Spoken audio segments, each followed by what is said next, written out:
All right, so like Coach Nazir from behind the camera, in front of the camera.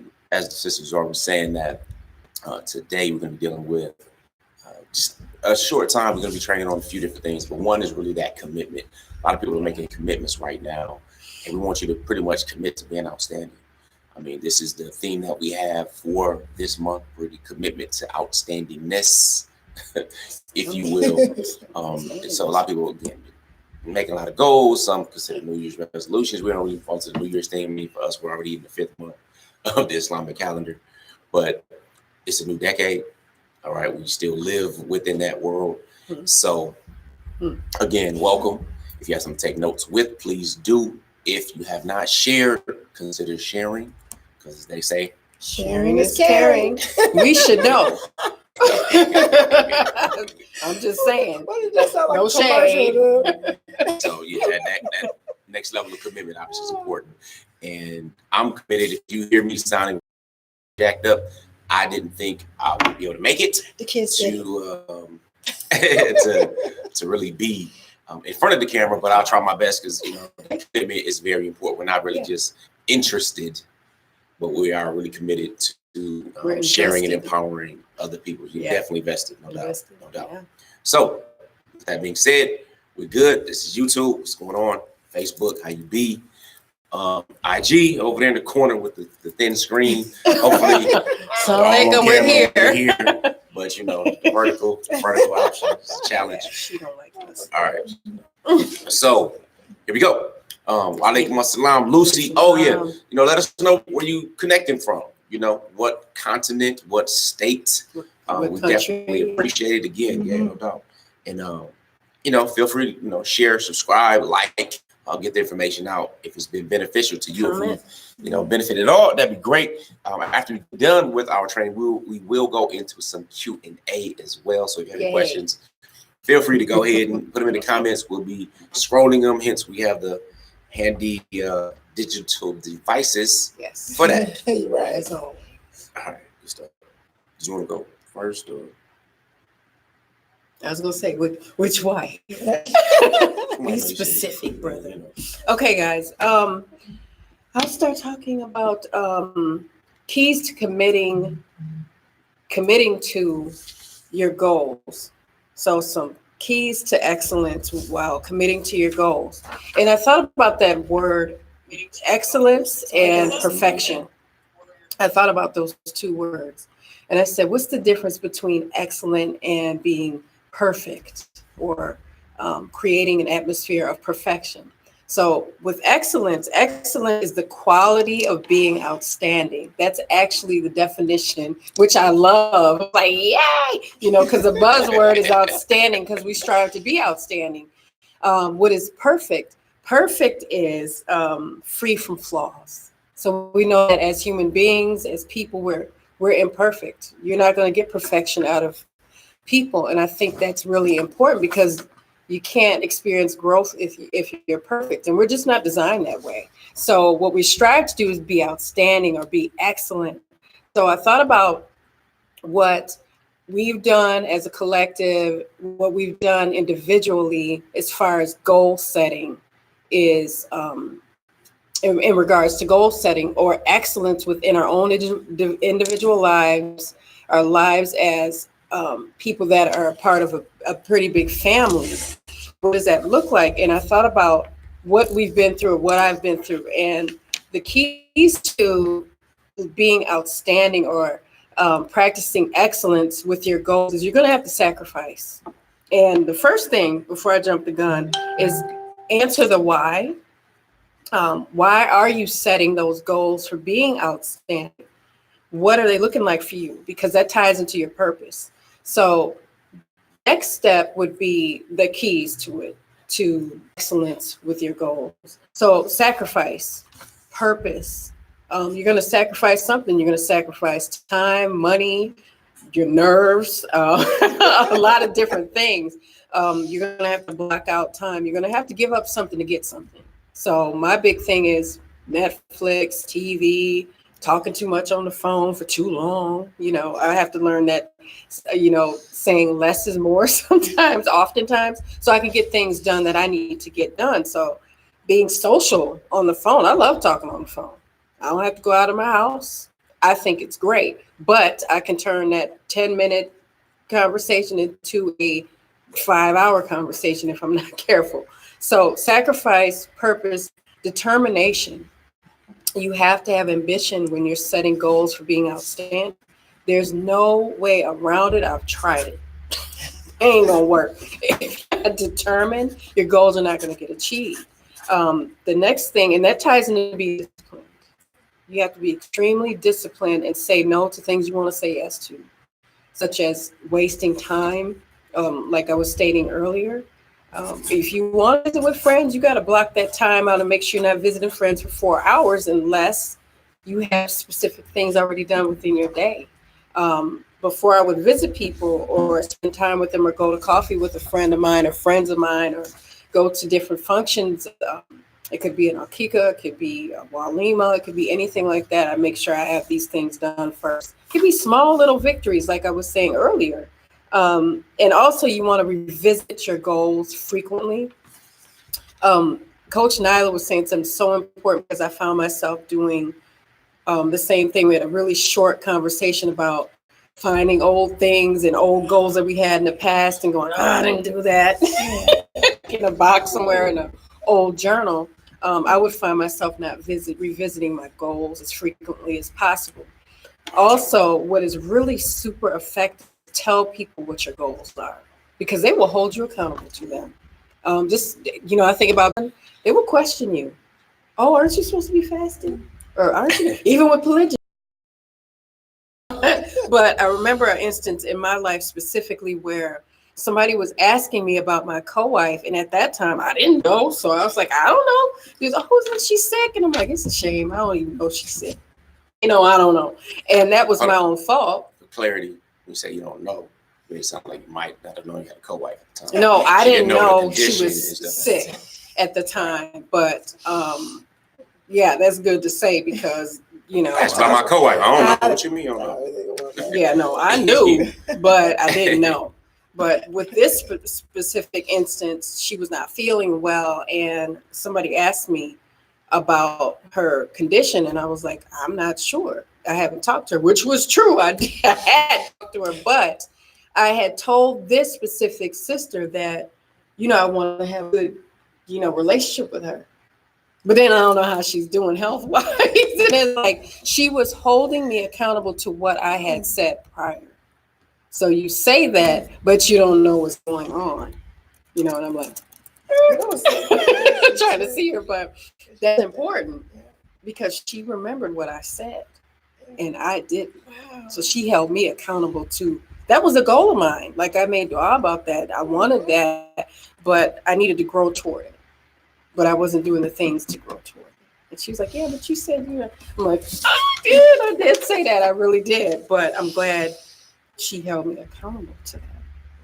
It's crazy because you made a comment about how people know. They know what we should be doing and everything like that. I remember it was during Ramadan. One second. Mm-hmm. Just technical. No. So you can hear us if you hear us on YouTube, because on our side it looks like there might be an audio problem.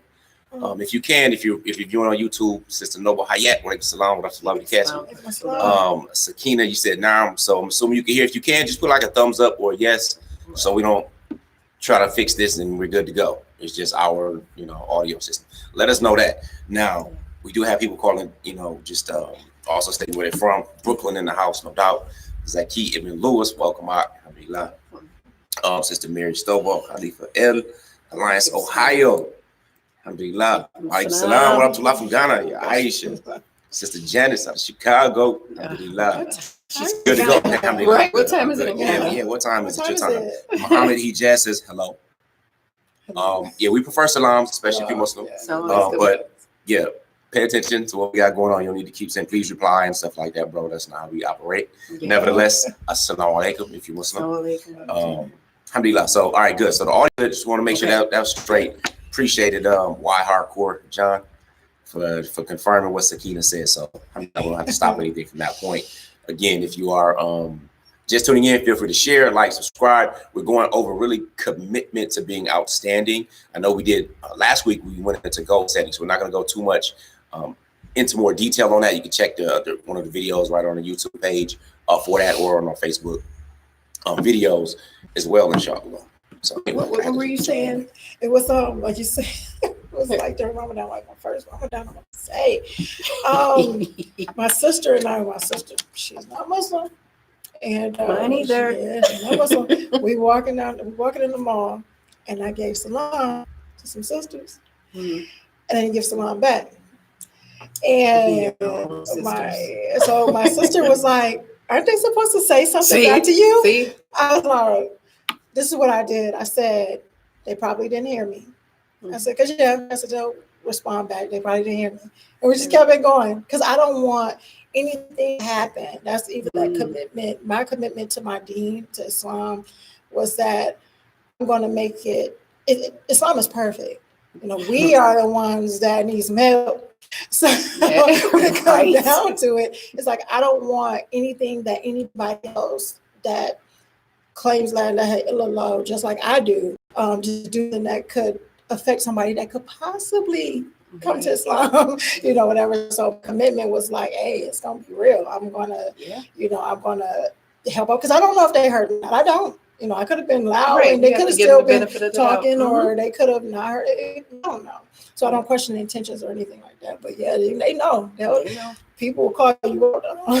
And this sister definitely knew I said that. I'm like, oh, I didn't say that. She held me accountable. Yeah.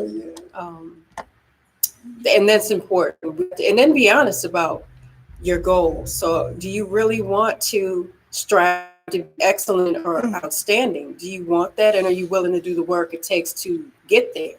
So the three of us have read so many books and been to so many different workshops and seminars and lectures, and because the three of us want success of being in our family and making the most of it.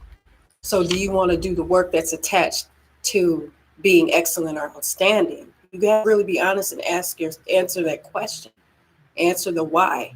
So that's what we've done. We've each individually wrote down the why, and it's such a blessing to be here, because I remember when I was in a headspace where I was like, I'm not gonna be there.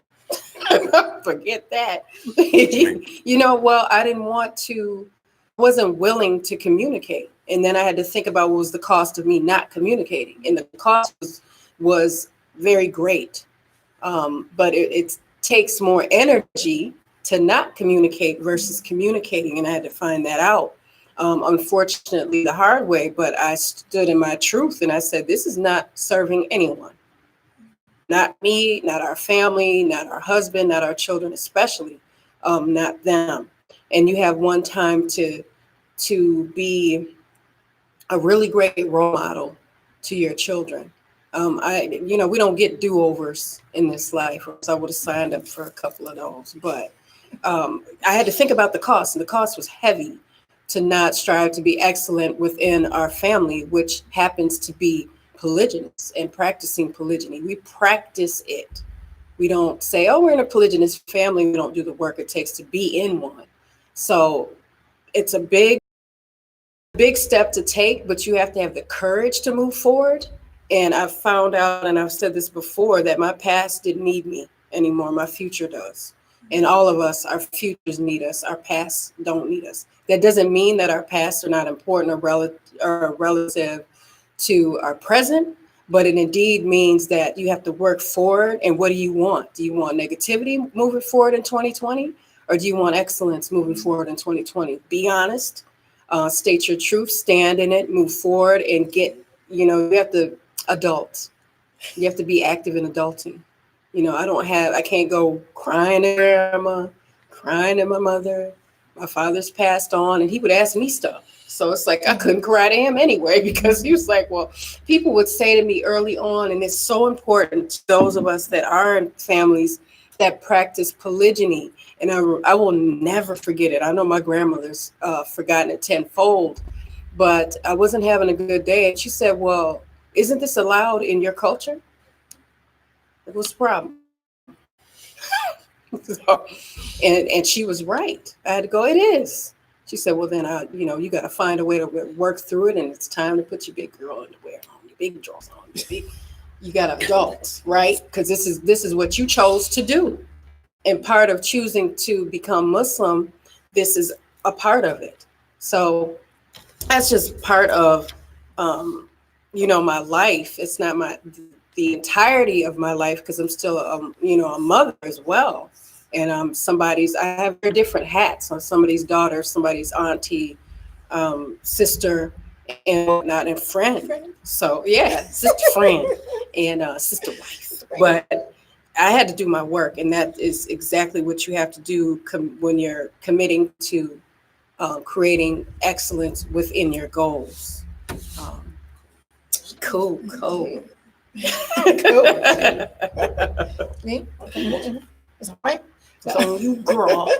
Well, sure. I mean, how do I follow up with it? No, just the whole thing is committing to being outstanding, committing to excellence. I just had a couple of things. One main thing, because again, I had to find a way to tie this up into stuff because it's been asked. A morning routine. Here it is, the morning routine part. I put a post out some time ago, and I was called out on, hey, what's your morning routine looking like? What is that supposed to mean? How do you establish a morning routine? All that other stuff. First of all, let's talk about the importance of a morning routine. It actually helps you set your day for the you want to have. It sets that sail. You can get up and let life take you, or you gonna take it, and I'm gonna give you pretty much like 5 points of the morning routine, 5 points of however you do it is how you do it, but these 5 points being in your morning routine is gonna set you up for like massive success, to commit to being outstanding. That's it, right? So first of all, let me give you a little snippet of my morning routine. And it took a minute. It took a minute to really establish a really good one for myself, because I have our children really, the baby just turned 2. So, you're dealing with a toddler and dealing with like a preschooler and other kids. It gets pretty hectic. It can be hectic. So I realized that from time to time, my morning routine, or just my day, not even my morning routine, my day would get away from me. And so my commitments weren't there. Like, I want to do something. It's a difference between wanting to do it and being committed to actually doing it, because when you're committed, that's that commitment and interested part, where, okay, I want to do it. I'm interested in it. But when you committed to it, you're going to make it happen. So it's kind of like this make it happen captain mode, that is like, okay, my commitment is what? And if I let the kids, when the kids get up, it's their time. It's mommy time. That's how that goes for the most part. And I'll have to schedule my day around them. That's kind of how I work it. However, now I created a morning routine that helps me just stay focused.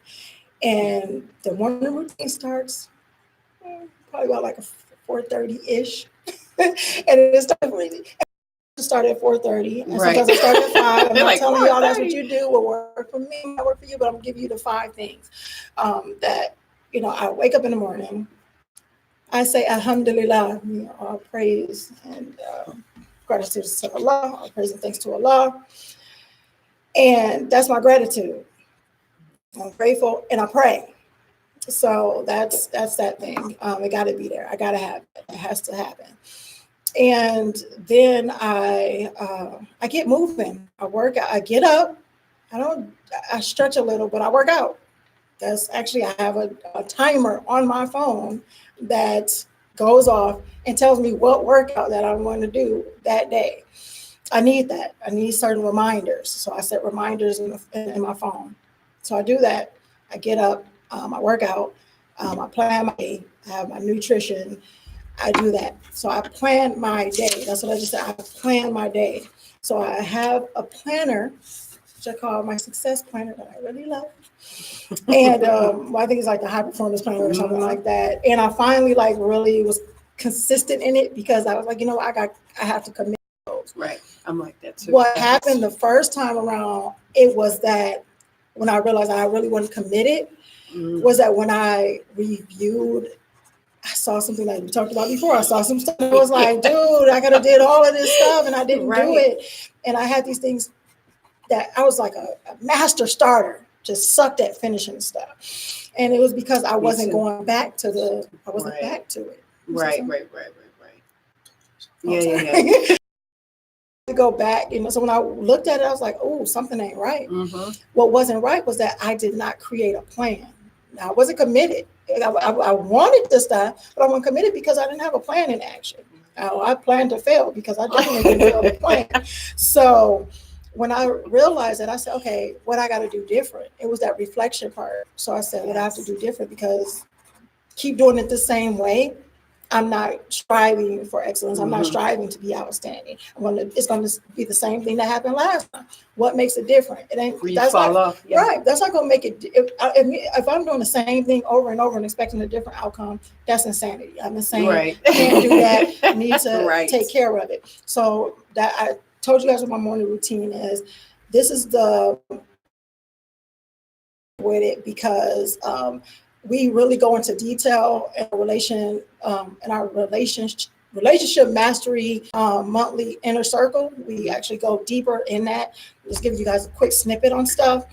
So the 5 things that you must have in your morning routine to get yourself on the right track to outstanding and to be committed to outstanding is gratitude. First, having gratitude, whether you're getting up and say thank you for allowing me to thank the Creator. And I'm going to be serious about spirituality because I feel like spirituality, our deen, Islam grounds me. It keeps me in check.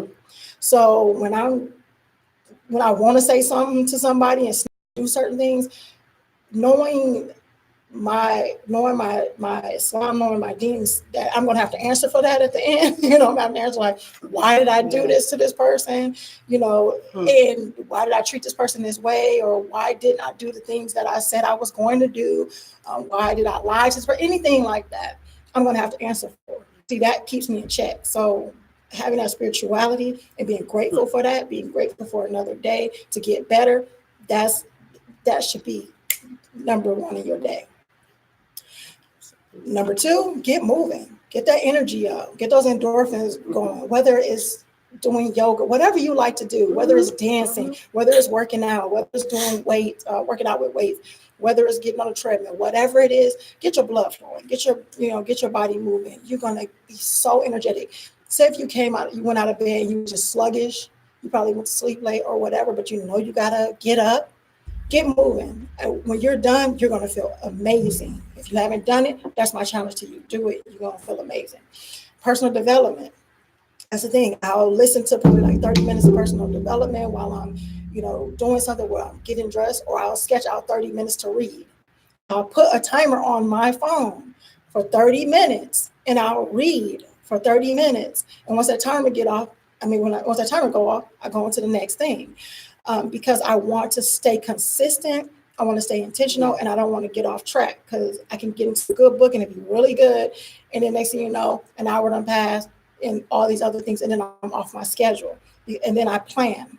And I probably sometimes like a plan before I do the personal development. It doesn't matter. Like I said, it doesn't matter the order that you do it. 5 things, except for that gratitude. That gratitude got to be number 1. You got to have that. And the planning, I'll plan out the day. Plan out, not totally step by step, but I like the planner that I have. I love it because it gives me this more mindset to ask these questions, and I answer these questions, and I give myself what I want to feel, like this morning motivation, what I want to feel for the day. I'm gonna tell you, on my wall, I actually have 3 words that I want to be, that I want to see myself being every day. It's nurturing, it's intentional, and it's courageous. Those are my 3 words. And I look at those words every single day. every single day. Some people put them in their phone, let them go off, all that other stuff. But those are the things. And I keep that in my mind and I move forward on the day. And that personal development helps with that. And that planning helps with that. So when I'm planning my day, I'm always thinking that, how am I planning this day to be those three things? And nutrition. The nutrition got to be right, guys. I know we don't talk about it enough, but if you're not putting the right things in your body, you're not going to get the right stuff out. You know, and I'm not talking about pooping and all other stuff. I'm not talking about that. I'm talking about that your energy is going to be jacked. It's going to be jacked. I've done it. I'll feel a certain way and I crave some stuff and I'll eat crap. Sometimes we eat crap together. I was hello, and this is what I'm saying. This is my excuse. This is not commitment to excellence, guys. I'm gonna tell you because this is my excuse. I'm just gonna work out anyway. Right, just burn it off. I'm just gonna work out anyway. So, but the thing is that I know afterwards, oh, it feels so good when you're eating it though. But afterwards, you feel it and it feel like crap. I don't eat Krispy Kreme anymore because I really mess myself. I gotta let y'all know that.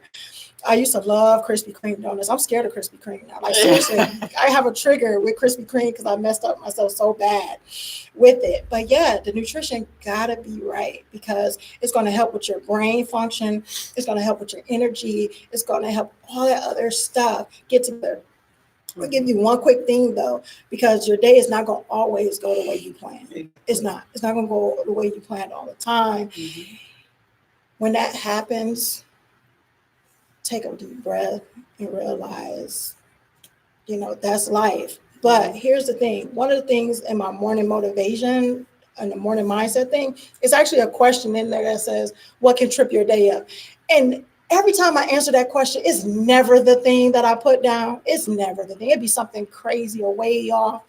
Right. But I think because I put that, if I put it down and I have this is how my best self will handle it, it gives me that creativity that no matter what can happen throughout the day, I know that I have to find a way that my better self will handle it. So if your day is not going to go the way that you planned and you find some little trip up or anything like that, ask yourself, how will my best self handle this and handle it that way? That's pretty much the deal. We striving for outstanding, guys. So, we not trying to be average or below that. Outstanding is the goal. Outstanding is the creme of the creme de la creme. That's what we're trying to get to. Sure. Indeed. All right. Before I get to this next section, I just want to let everybody know we see you. We have 4 different countries in the house. So we got Ghana, we have Saudi, we have Netherlands, Kraken. So we see you. All right. I definitely appreciate you joining us again. If you haven't liked, share, subscribe, please do so. I'm going to talk about my portion, really just commitment overall. Because there's no point in really tactics or strategy if you're not committed to begin with. So many of you, like myself, we have numerous interests. We do. We're human. So there's different novelty in certain things. There are different interests and all kinds of stuff. And the crazy part is that media has found this way to distract us like no other thing. Right. So they take advantage of these interests. But here's the difference. You have interests and those who are interested in something, then you have those who are committed. All right. The challenge is bridging that gap many times. The interested say stuff, all they do, they should all over themselves. They do. They should all over themselves. I should do this. I should do that. I didn't do that. I should have did. I should have did. Should have done. Should have, could have, would have. Right. They should all over themselves.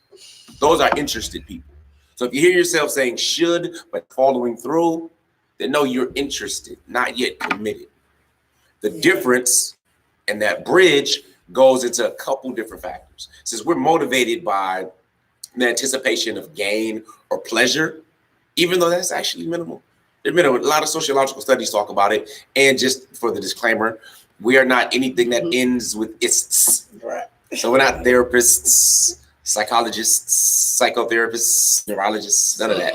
But we have all been studying, psychology now well over 2 decades, a number of different, sociological things. So we've been involved in personal development just for the betterment of ourselves, far more than the few thousand hours for 4 different types of degrees, not, discounting them at all, but just want to put that disclaimer out there.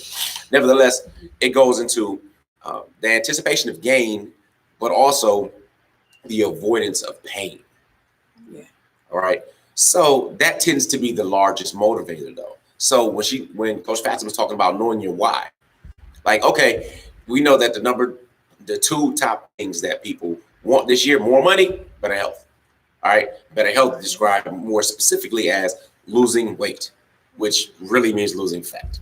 All right, so you can gain weight, lose fat, and still be good to go. So it's more about the losing the fat, right? These are two things. More information at our fingertips or at our voices now. Hey, Google this or that. Don't. So we're talking to Siri, anybody else, right? Alexis, yeah. You know, right. So all kinds of different things can be activated, not just by our voice. So we have more information now, yet the most obese country in the world I'm in right now in the US. All right, most obese state is on the West Coast. So we have information. So knowledge is not power at all. Knowledge is not knowledge and information, but it's that applied knowledge and that makes that wisdom. The question is who's going to apply, who's not. That goes into why. But I want to ask another question. So you can have many different goals. All right. And I don't like the term goals. People hit goals. They, it's like, okay, well, something that happens or does. Well, just try again tomorrow. So it's just lackadaisical, push it down the road because the why one wasn't really strong enough. I had a mentor that told me a while ago. Your goals have to be strong enough. Your why has to be strong enough to almost want to make you cry. Now, one from, you don't just cry like that. That's not like, oh, to make me cry. Oh, that's easy. I'll just put this down. Yeah, and I look at that goal and I'm like, oh, nah, that's not how I operate, right? So I didn't really get it at the time. So, but the point is, it has to be strong. There has to be some type of an emotional connection to it. We know better, but most times, most people don't do better. So you have people that smoke. All right, smoke cigarettes, smoke whatever. Anything that's going inside your lungs, that's not just oxygen and air, is unhealthy for you, period. I don't care if you're vaping, whatever you're smoking, all this stuff. We know better. The Surgeon General's warning on the side of the cigarette package says, it leads to all kind of cancers, all kind of other diseases, everything else. It's not good for you. There's not a living doctor that's going to be, honest today that tells you that one puff or something is okay or good for you. So we know better, but still yet 500,000 people die a year in this country from diseases related to their smoking. And right up behind that, we have obesity. We love to eat. Again, Coach Nyla was making an example about eating junk and so on and so forth. The crazy part is that we love the immediate gratification. Our tongues do not care because our tongues don't get fat. Imagine if we ate food and our tongues got fat. But the tongue is like, oh, this is going to be so good. You're going to feel good. You're going to have all these different emotions going through you, hormonal cocktail going through your body, and your belly is sitting down like, really, some more? As it starts to swell. All right. And then the new year comes and I want to lose this weight. Again, it's the emotional part. So I want to ask you a different question. Not just why do you want it, not why the emotional part to move forward to ask it again. I want to ask you, what's the cost of inaction? What's that pain level? What does that look like if you don't choose to become more healthy? Don't choose to evaluate opportunities where you are financially. If you don't choose to evaluate your marriage, if you don't choose to evaluate your role as a parent, what's the pain point there? Then what? What's going to happen? What's the cost of inaction? Okay, because those who are committed know both. Because both will motivate you. Either you're committed to getting in better shape and more healthy. Most people, many times, not most, but many times those who do survive a heart attack, which is usually their first warning sign of heart issues, is heart attack. So you have those half who actually lived. Now something has to change. What am I going to do? My grandfather had a stroke. After he had a stroke, he decided, okay, now it's enough. After going through physical therapy, getting half of his body every morning. So he would get up every morning, walk, and just go throughout the whole neighborhood. That was before he passed, but he had made many different decisions of drinking and all kinds of stuff to poison his body. My father, he died at 47 years old. He began smoking cigarettes at 16 and ingesting all kinds of other things throughout his life. So over that period of 31 years, from 16 to 47, that was it. Wrap, lung cancer. Found out he had it in June. He had passed by September. So it's the choices. Either you're interested, you're going to should all over yourself. Should do this, should do that, but don't. Or choose to be committed. And if you want to know, again, if it's about health, it's about more money, what have you, why? Get that emotional trigger. Why? What's going on there? How would it look? How would it feel? What state of mind will you be in? What emotions are you looking to fulfill? And what's the cost of inaction? All right. See, one of my mentors also shared with me, said, listen, we can all choose how we deal with pain, but we're all going to feel pain, all of us. He said, suffering, that's optional. And it really is, because suffering is a state of mind. You see this as just bad, just this big drain. But we know that anything with the believer is going to be of a benefit, whether it's seen as positive or negative. But he said, pain, we all are going to feel pain. The difference is you have the pain of discipline, or the pain of regret. The pain of somebody on a deathbed, full of shoulds. Should have did that, should have did this, should have spent more time here, should have invested in a relationship, should have apologized, should have forgiven, should all over themselves. That's the pain of regret. That weighs tons. The other pain of discipline. You know what you should do, so just do it. You feel accomplished, you feel better. That's commitment. So when we talk about becoming and being outstanding, it's not because we're just so outstanding, which I think we are, you know what I'm saying? But it's always a work in progress. You know, it's a deliberate choice on a daily basis. So when you get the question like, do you guys argue? Like, have we ever had like a 3 argument type? No, we haven't done that. Do we argue? Yeah. Do we argue? Oh, yes. Yeah. See what I'm saying? We're human. We gonna argue. That's, you know, see, that's why I don't really like using the word, this whole thing about excellence, even though there's a concept of Islam, but ihsan. Ihsan is meaning that excellent, that higher level, that outstandingness, if you will. Because it's important to raise our standards and where we are. So if we're constantly moving in that direction, we have to self-correct. See, the challenge is when you argue, how quick are you recognizing that this person loves me? This isn't something vindictive. What do I want to look back on 3 years from now? That if I look back at the argument and see how long I stayed mad. Whew, that was good. I was mad like, what, 18 hours? No, you don't ever say that. You'll never say that. But how quick are you to recognize in this argument, disassociate myself, even if I'm right, even if she's right? Hold up. Let me take responsibility that I'm sorry about that. I know who you are. Let's either resolve it now, cool down, resolve. How quick are you do that? Are your arguments going to last 24 hours, 48 hours? Is it going to last 10 minutes? Or can it last 10 seconds? Depends on how committed you are to that relationship and its success. Now, of course, we're human. I said, lad, talk to them. When a companion asked him to advise me, I said, lad, talk to them. Control your anger, or don't get angry. Some people translate it as. That's a part of us. We're human. We should get angry at the wrong things, and there are many of them. We could talk and look around right now what's going on, whether it's in Iran or Iraq, Somalia or Sudan, whether it's still in Chechnya or Kashmir, or what's going on in China, or what's going on in Brooklyn or in Milwaukee. There's a lot to get mad at for righteous reasons. But external factors of things we cannot control can't be the focus, because life is going to continue. 20 years ago, 30 years ago, it was the Soviet Union and all that at the time. It's a lot to get mad at externally. What can we control internally? Difference between committed and interested. I wanted to speak about that because it's very, very important. So the quality of your life, 2 things. And I'm going to, again, appreciate you letting us know where you're connecting with us from. Again, Sister Deborah from Philly. A lot of people from Philly today. And okay, cool. I don't want to get distracted by that because we are going to have a question and answer, which leads me to let you know if you do have any questions, then put them in the box because we're going through the comments. We're not going to be able to catch IG because I'll get up and go all the way over there. We'll also put question marks by it. It'll help us find it faster because we are getting people chiming in from different places. So if you have a question you want answered, make sure you put those question marks there. Punctuation. Now, mindset and switching up that interested to committed. The quality of life is really determined on a number of different factors, but one that you can control is the types and quality of the questions you ask yourself. So like I mentioned, when you're talking about your why do I want this? Why do I want to become this? How can I attract this into my life is a lot different than, or talking about the day and being started doing gratitude. Oh, it's another day. It's another Monday.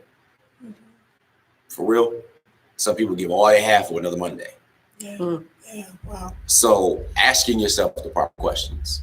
I remember one of my mentors, I was reading his book and he was talking about When I was younger, we used to say with my poor dad, again, talking about Robert Kiyosaki, he would say, you know what, can't afford this, I can't afford that. And he said, well, I'm a rich dad. He would don't say that. That's a limiting belief. If you say I can't, your brain stops thinking, it's over, no more ideas, nothing. You just accept. Whereas rich dad was like, say, how can I afford it? How can I afford it? So open your brain up, open your mind up, open yourself up to opportunity now, and different things begin to appear. Versus when you close it off, you basically close your eyes. So in polygyny in particular, if you're planning on, like Brother Amir says, you plan to marry again, right? And to marry a second wife. So with that being said, how? Why? What's the cost of action? What's the cost of inaction? All of these things are just a part of introspection, and Coach Fatimah said, adulting. All right? We're men, we're women here. It's our responsibility, one, for us above all. And then we spread from that point. Now, I'm going to share something with you. This philosophy. It's called the slight edge philosophy. You can put it in pretty much any area of your life. One of my mentors shared this with me, and I'm like, and I'm talking about mentors, you know why? Because mentors are very important. Mentors are extremely important. You want to know how important mentors are? Ask a parent. All right, ask a parent whose child doesn't listen. But then you have people that are like, I'll switch my parent with your parent in a second. Or I don't even know my parents, but man, you know, so this it usually comes from the privilege. If you want to get somewhere fast, if you want to get a shortcut or go to the front of the line, find someone who's already done it or been there or has the experience or can point you in the right direction and copy them. It's okay to copy as long as you copy the right cat. Very important. So he said, listen, this is slight edge philosophy. And put up the camera so you can see it closer. Really simple. You see these two lines? The top line is that blue line. Favorite color, by the way. Much better than the lower color, red. But so here it is. Now, just for this example, I put 3 years. So what's that? 36 months. Think about it like this. For the person who's interested in getting better in their health and a person that's committed. Let's say they're 25 years old. Each of them are 25 years old. Give me some names. I'm going to name one here, one here. All right, let's say Ali.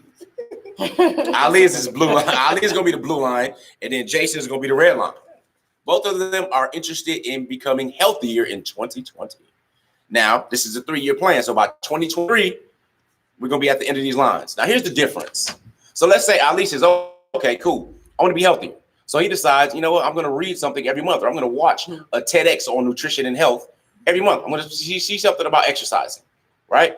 No doubt. Jason has the same information. He's like, look, I'm just going to use my willpower. I'm good. I already know to go ahead and switch up different things that I'm eating. No more pecan pies from Walmart that are ultra delicious. Ultra delicious. So he's like, look, this is what we want. Well, 12 months go by. So we'll be about this level. Now, 12 months, Jason gets busy with school, with exams, with work, with the kids, whatever it may be. Got extra hours picking up overtime, business taking a lot of advantage of him, whatever. Ali, same situation. Child's with the kids and with the family and so on. But you know what Ali says, look, I'm committed to this. The reason I have to do this is for my family. The reason I have to do is because I want to play with my grandchildren and, you know, be the horse that they can jump on the back of the caballo, or I can toss, or I can play frisbee with them or ride bikes or whatever. So same schedule, same hours. But look, 12 months, this line's kind of the same, right? After about a year, you can't really tell any noticeable difference. Let's go another 12 months out though. So Ali is like, yo, I'm gonna get to the gym. I'm not going to go ahead and stop at Wendy's or just fast food. Join me some more food that's more, you know, more green. All right, more green based, veggie based. I love them. Cook them different ways and understand them. Look, Jason's like, look, I'm tired. You know, I'm doing this stuff. I need some more caffeine drinks to make sure I have high energy. And just as a cue, you don't need energy drinks in caffeine because you don't have energy. You don't have energy is usually some sleep deprivation, nutrition. You're not having, you know, a caffeine low level blood. That's why you don't have energy. All right. 24 months, you can see a little bit of difference. Now, whether it's losing the fat or losing the weight or moving in this direction, this mind, picture this. If he's say, watching one TED talk a week, now we get into 24 months. So he's watched 104 TED talks on nutrition, exercise, mindset, willpower. Ali's going in the right direction, correct? Would you agree? Solidify with that why and the pain of inaction. Meanwhile, again, Jason's been his fam. People understand that stress level. They understand it, but it's like, look, you know what? I'm hungry. I need to get what I can get. I don't really eat. This pecan pie is delicious. I am rewarding myself. So I'm also going to get some pecan pie along with butter pecan ice cream to put on top and probably a little bit of Cool Whip, right? Celebration. But how does this happen after another year? 3 years later, what we said, Ali, going in the right direction, doing the right things, committed to it, may slip up, but gets back on track and revisits that why and the cost of inaction and the pain that comes along with it. It makes all the difference in the world. Now, you might have some hypertension, some pre-diabetes, some obesity going on, right? That's that cost of inaction. And even though there's not really inaction, because there's an action, you're just not doing it. You're not going in the right direction. Gravity is going to pull you. It doesn't care what your mindset is. If it crosses a flat line, that means you're dead. All right? Even if you're in a coma, your body is still going to be progressing towards something. Even if you're in a coma, your hairs will still turn gray. All right? So we are headed in a direction toward death, and we get these little bitty reminders every single day. When that soul is put back in that body and is resurrected is a reminder. When the day comes, the sun rises and it sets, and this whole circle is a reminder to us. We must be cognizant of those reminders. We must decide to commit now while we have time. As the Prophet Islam let us know that two things, two benefits, two blessings are more abused than anything else: health and spare time. Health and spare time. Massive wisdom in that. That's why we want to make sure January 2020, new decade, new year, and for a lot of people that we choose to commit. We choose to commit to being outstanding. We may fall off. You might slack. You may need a little bit more. You might need a little bit of push. It's okay. When you learn how to, you fail how many times before you learn how to walk? It doesn't even matter now, does it? Not at all. You learn how to ride a bike, probably fell off. Probably weren't good when driving a car. We have to use the same quality of babies whom we can learn so much from to continue moving forward to succeed. Now, I just talked about health, right? This can be applied to anything. So you're married, and you want to make your marriage better, more fulfilling, more blissful. Okay, cool. Then what I'm going to do is this month, I'm going to learn about communication. I'm going to learn how to listen more. I have 2 ears and 1 mouth. I want to use them proportionately. I want to read 12 books, 1 book per month on relationships, on how to be better. Do you think this person, Ali, will be better with his wife or wives after 12 months, after 36 months? After he's reading 36 books on relationships, you think he'll be suave, right? Versus the person who doesn't, you know? So it does matter in every area of your life. If you're talking about studying, whatever it may be, every single thing, this is development, this is progress, or not. So either you're going to should all over yourself being interested in something and be distracted by all of these different things around us, or choose to commit now. Because like Coach Fatimah said, your past don't need you, it's over. It's a wrap. But it brought you right here, right now. So what I'm going to do is ask, okay, cool. What happened? How is this true? How can you prove this or test this in your life? All right. I'm assuming that those who are watching are adults, right? So 5 years ago, which would be 2015. Think about your life 5 years ago. Do you remember it? 2015. I can look back and I'm like, okay, cool. She's pregnant at the time. I can put myself in that mindset. All right. Think about that 5 years ago and look at where you are now. You made that appointment. All of these months passed. 60 months have passed. If you didn't read 60 books, if you didn't increase your skills in this area, if you didn't commit, it shows. If I'm talking about 5 years ago and I'm obese and overweight and everything else, and I need to lose this weight and I haven't lost it in 5 years, like if I needed to lose, I mean, that's 1 pound a month is 60 pounds. There's no excuses.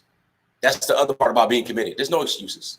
You accept full responsibility, full agency in your life. And I know some of the things we're talking about and some of the terms you may be familiar with if you are a psychologist or psychiatrist or therapist and counselor or whatnot, because we do deal with a lot of behavioral therapy. These things are very important to really understand. We just were doing it for ourselves and are now sharing it and building it in other people.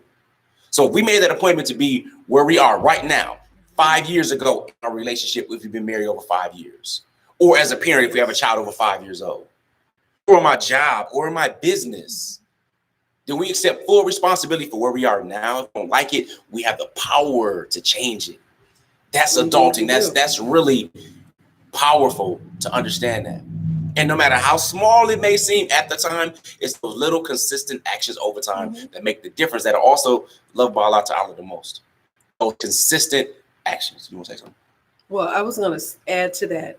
If you grow and you do the work that it takes to experience the growth, you don't have a choice but to get better. It's going to happen. You know, it's something that you'll look back and go, I got better from what I was before. You know, we were talking to the boys earlier today. We were talking about their judo classes and stuff. Like, if you're consistent in these things, they were like, they didn't think about it, but I was like, aren't you better than the first day you started? We're better than we were the first day we started OPR. Yeah, oh yeah. Because I would mess up my intro like you wouldn't believe it. I was like, I'm never It gonna was get. like, and again, we're gonna do it again. And that was just our. It was like, okay, and you saw what I did today. I'm that shit. He had to tell me to breathe because it was like my first training that we had recorded, and I couldn't get past. So like, I'm Coach Fatimah, co-founder of OPR. I'm like, I don't remember how to say my name. I just was like, I was so frustrated. But now I don't even think about it. You know, I didn't have a choice but to get better because I kept doing the little thing over and over. Do the thing where you have a power. Indeed. Now, so Perfect got some good stuff out of this. Now, keep in mind that our Relationship Mastery Inner Course members, we do give them access. You said inner course. Our Relationship Mastery Inner Circle. Yeah, because we don't teach about inner course.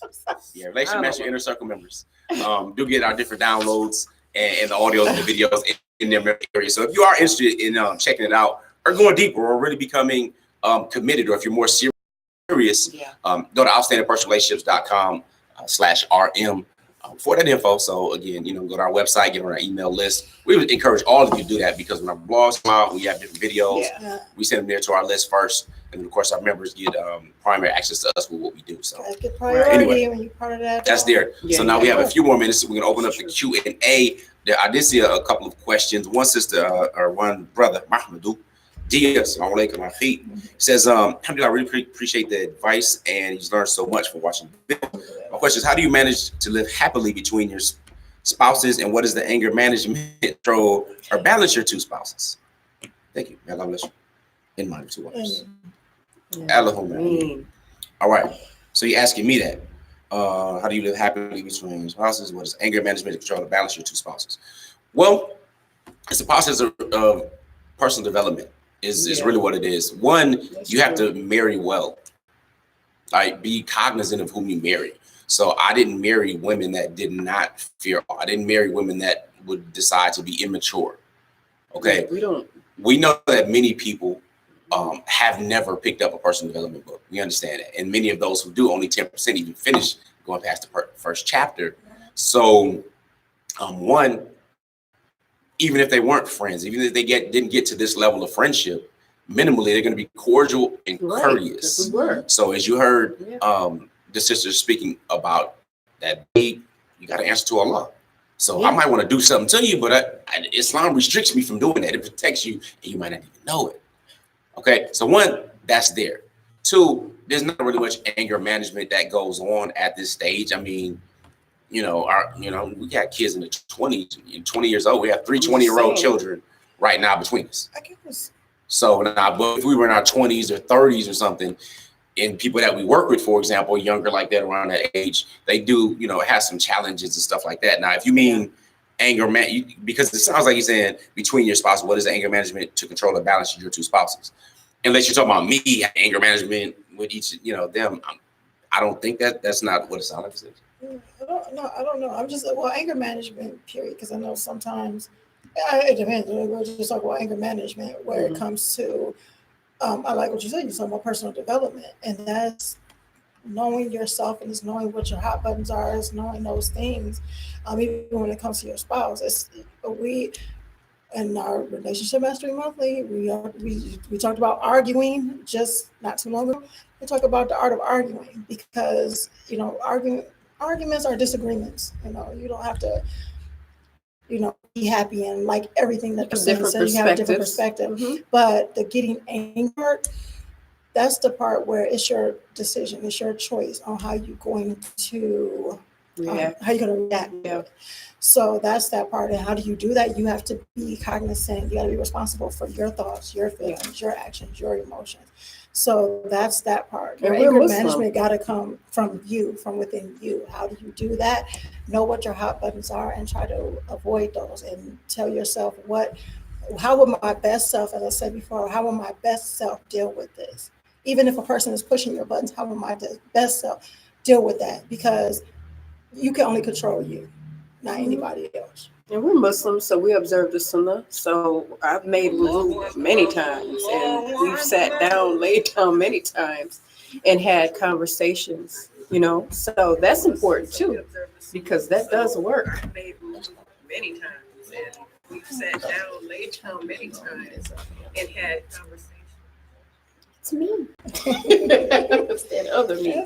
But yeah, we observe the Sunnah. So if we need to have a hard conversation, we sit, we make wudu, we offer to our God. I mean, there's other things you can do that Islam, you know, tells you to do when you're upset.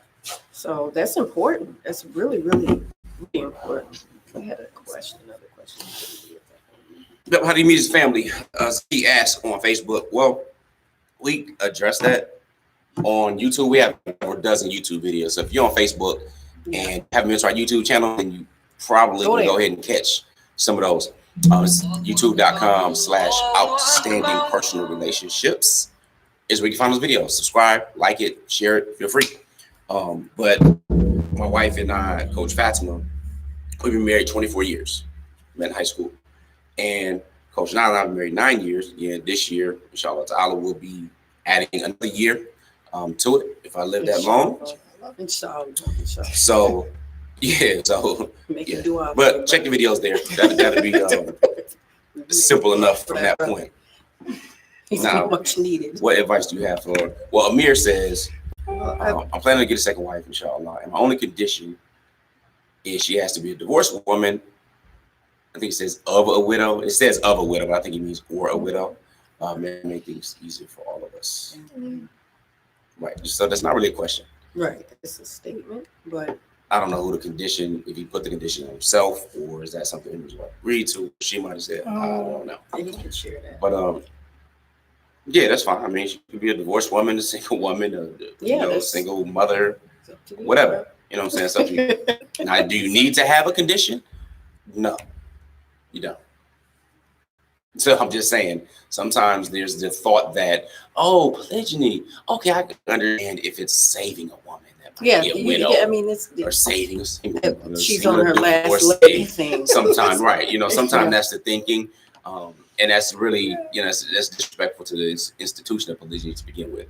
Though I understand the sentiment, but it's still trying to, make it appeasable. Like there's a malfunction. A lot of times said it's okay, therefore it's okay.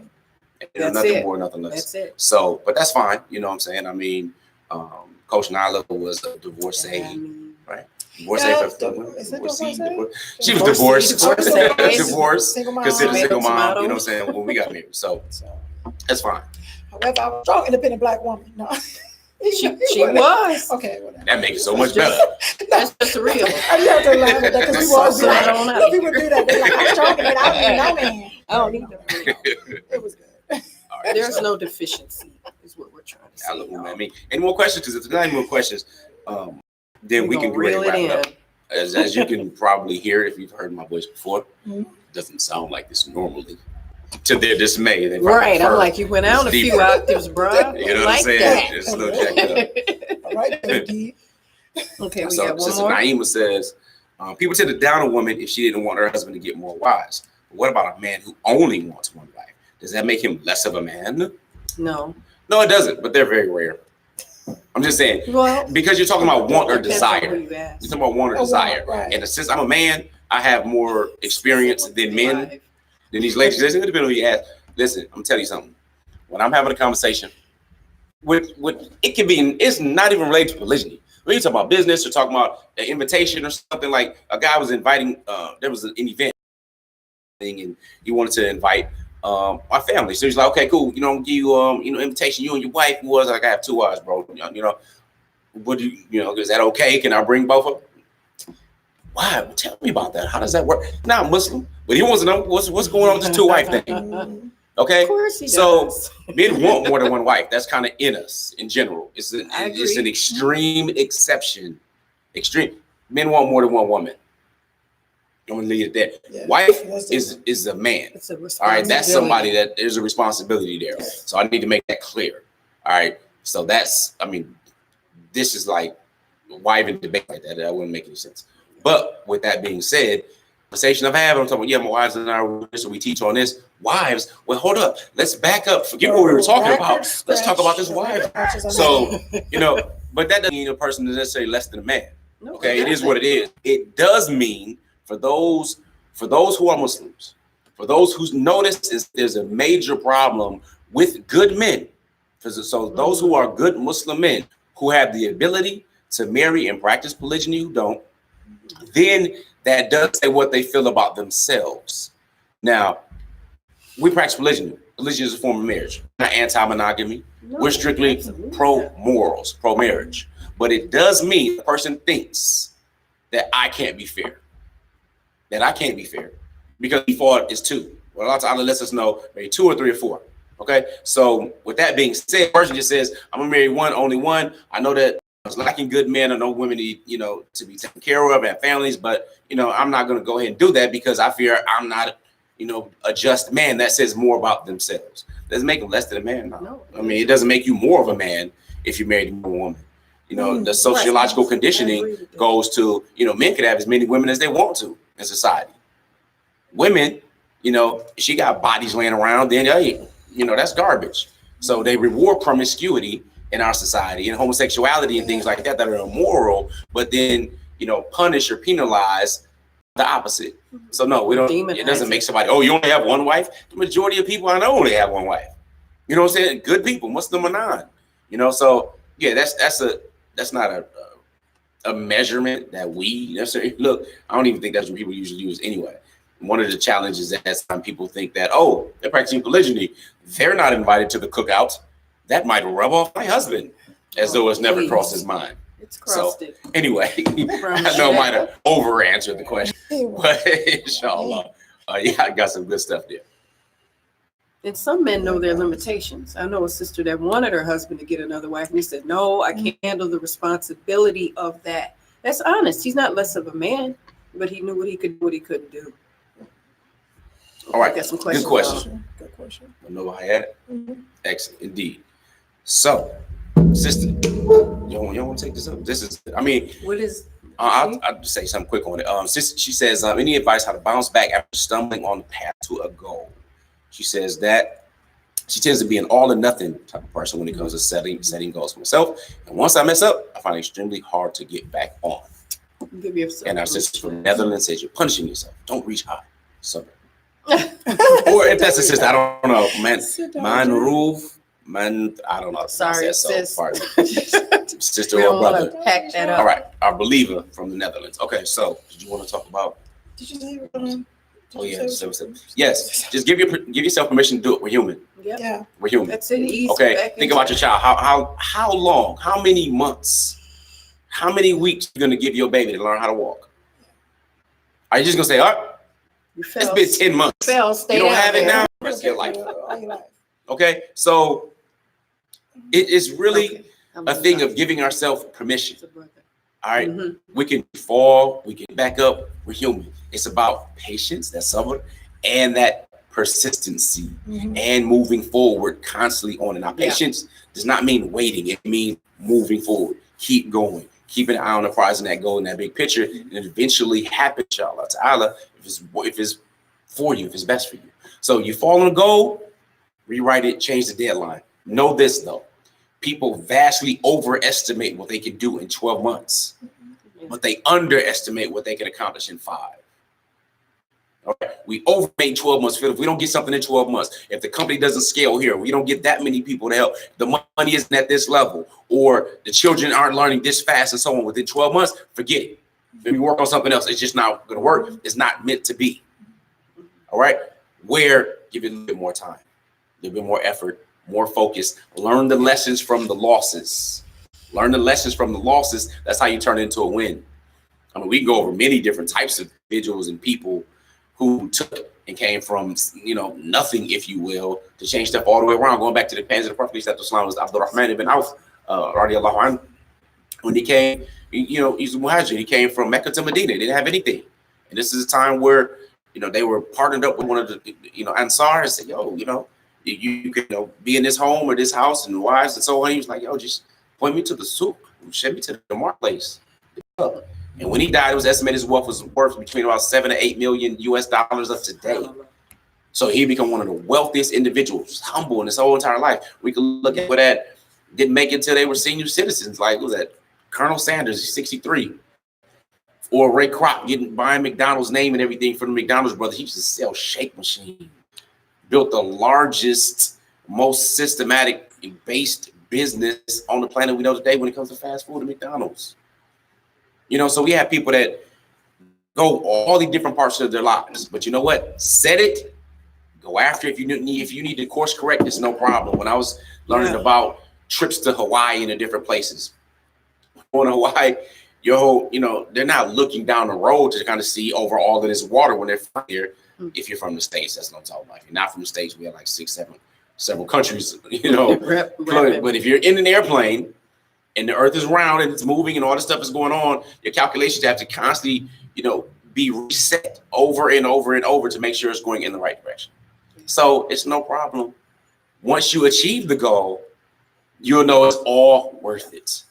If you stop it, again, that goes to that pain and regret versus discipline we're talking about. So that was more than just a short second. So let me be quiet and pass the time. He said most of what I was going to say anyway. However, one of the things I got from one of my mentors was that when you get stuck in a goal or something like that, it's similar to what he said, because it's the thing. It's like write it out again and just do a new plan. I'm gonna tell you something. We were talking about stuff that we came across and everything. I tell you, goals that I haven't done, and I looked at them again. They're pretty much almost lockstep, the same ones that I wrote again. Yeah. And the thing was, a mentor said, if you're stuck or you didn't do the thing, rip it down. Just take a picture first. Take a picture of it. Take it down. This is like battle boards, and we'll talk more about that in our MIC, in the Relationship Mastery Inner Circle, so you guys know more about it. But rip down the plans, everything like that. Rewrite it. Take a look at that picture again. You're gonna pretty much have the same thing written down. It's gonna be that thing, but it's writing it again that constantly solidifies it when you're writing it again. And that's the thing where when you said do it again, just a different deadline, because we overestimate. The other thing is that why wasn't this done? What happened? What was the thing? What could you have done better? What did you need in order to accomplish this? So those type of things that you find out about that goal and about yourself, and put that in place the next time, and then just keep moving forward on it. Yeah, and then of course, just like they said, give yourself permission. Every day above ground is a good day. Every day above ground is a day for you to get better. So utilize that and use that to keep moving forward. Good stuff. All right, now we are about to wrap up. As you heard the Iqama go off, Salatul Dhuhr is in for us. We appreciate you. Appreciate you plugging in. And just another quick time, if you have not subscribed to our YouTube channel at Outstanding Personal Relationships, please do so. Or if you haven't liked our Facebook page at Outstanding Personal Relationships, please do so. If you got some benefit, share the video. Spread the word. You get the same amount of blessings as we get for doing it without any type of detraction or subtraction from us. So again, we appreciate you. We love doing this. We are committed to it, as you hear my voice and my sinuses. So definitely, appreciate you. And with that, so we'll go ahead and sign up. That's pretty much to do. See y'all next time. Yeah. And get on email, relationships.com. Yeah. All right. Assalamu alaikum wa rahmatullahi wa barakatuh. Peace. Assalamu alaikum, peace. Assalamu alaikum, guys. Peace.